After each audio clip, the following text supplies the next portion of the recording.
Buksan mo.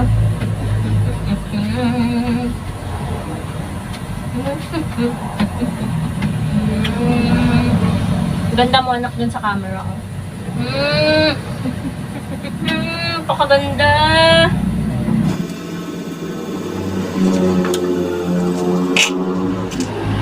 Hello mga kasari, welcome back to my YouTube channel.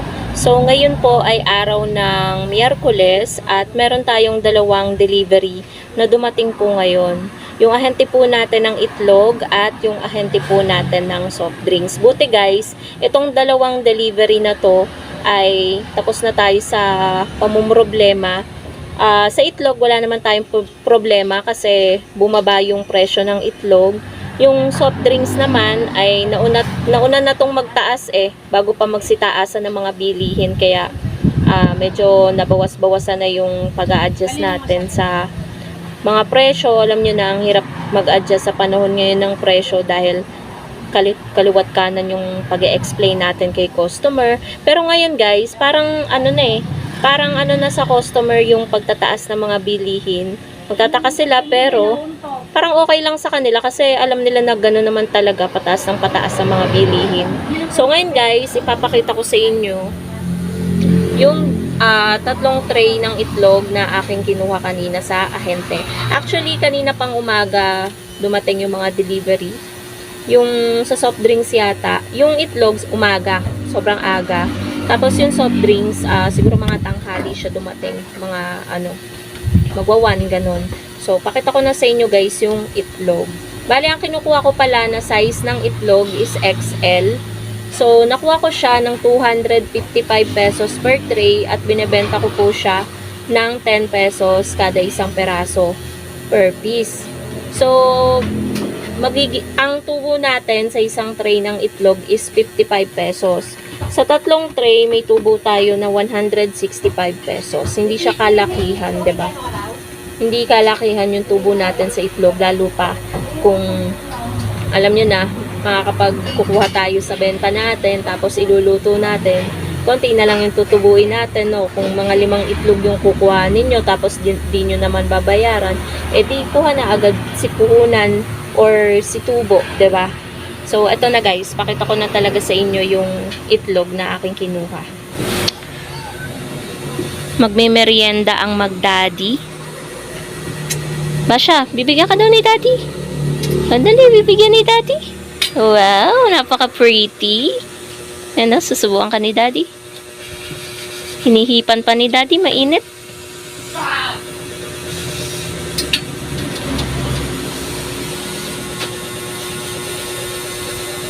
Ang tagal naman ni daddy. Magkano gin? Okay guys, meron lang bumili. Dito na tayo sa egg. Isang size lang yung binibili namin guys na itlog. XL lang. So, eto siya. Medyo okay naman yung size ng egg. Hindi kagaya ng mga last year na XL pero parang medium size lang. Ngayon naman maganda naman yung size. So, ayan. Tatlong tray guys. Yan. Medyo mabili ngayon ng itlog. Dahil malamig ang panahon, pinapartner yan sa noodles. Ganon. So, dito naman tayo guys sa soft drinks. Konti lang din yung bali ang pinagbayaran ko dun sa itlog ay 255 times 3, 765. Tapos dito sa ahente ng soft drinks, 1,173. Sobrang konti lang to guys kasi kung ano lang yung ubos, yun lang binibili namin. Kasi weekly naman din dumadating yung ahente at napakabilis lang ng araw. So, 6 na Coke 1.5. Yung isa ay nailagay na namin sa ref, kaya 5 na lang yan.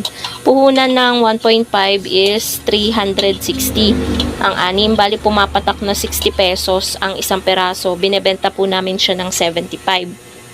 Tapos, yung mismo namin, kumuha kami ng Sprite, isang case or isang dosena. Ayun. Tapos dalawang Coke mismo. Royal, hindi muna kami kumuha dahil meron pa naman dito. Tapos yung Coke, meron pa doon. Yung puhunan ng 1 dozen is 196. Yung tatlo, 588. Tapos kumuha din kami guys ng mineral. May nasulat sila dito na 1 liter. Pinakancel ko. Pinaano ko kasi hindi naman ako kukuha ng 1 liter. Wala din akong binanggit dun sa pinag-orderan ko. Kasi meron pa kami. Which is eto. Ang in-order ko lang is itong 500 ml. Puhunan sa kanila is 225. Bale, ito ay 24 pieces. Binebenta po namin siya ng 15. Tapos itong malaki 25. Tapos guys, saan pa ba? Yun, tapos na tayo. Yun lang yung mga kinuha namin. Ayan, nakalagay. Cancel yung 1 liter. 1,173 na agad siya. Yan lang naman yung bukas, Thursday, Friday, wala naman tayong delivery. Saturday, wala rin. Nag-i-start yung delivery namin ng Monday to Wednesday. So, lahat ng benta ng tindahan, simula ng Thursday hanggang Saturday, yun na yun. Pampamili or kaya pambayad sa GCash. Kasi minsan guys, ang dami nang ubos na paninda tapos walang benta kasi may mga delivery din na dumadating. Sa GCash kami nakakakuha. So kapag may benta kami ng Thursday, Friday, Saturday, binabayad namin yun dun sa nakuha namin sa GCash. Tapos yung benta ng Monday, pambayad naman sa delivery. Benta ng Sunday, pambayad sa delivery ng Monday. So, ganun guys, yung ginagawa namin dito. Para ma-rolling lang yung benta ng sari-sari store at para umikot at makakuha ng konting tubo. So, yun guys. So, ayan yung tindahan natin. Marami namang laman. Ang ubos lang talaga na mabili is Nescafe Original. Wala kasi kami nung nag-pure gold silang, wala kaming nakita nabili na Nescafe Original. So, yun lang guys ang ating vlog for today. Ayan yung look ng tindahan. Ayan. So, maghapon kami ditong bantay ni partner kaming dalawa. Ilang days na. Kasi medyo nakaka-recover na tayo. So, ang nararamdaman na lang natin is paminsan-minsan sumasakit yung braso tsaka likod natin. So, yun, kapag medyo napapagod-pagod ng konti, ganun. Pero carry naman. So, yun lang guys. Bye!